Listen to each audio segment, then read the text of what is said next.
In the previous video, I showed you how to charge your Generation 3 SmartCuff pump and Doppler.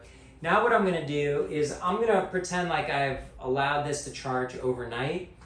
So the second thing that I want you to do, and I'm going to try to do this like this, is I'm going to open it up. You can now see that my battery is 100% charged.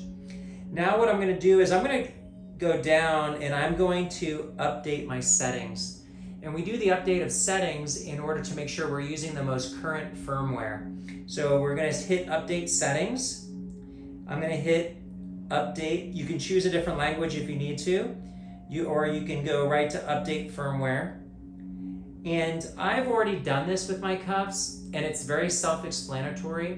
What you're going to do is you're going to find on your phone the SmartCuff HTML, the URL.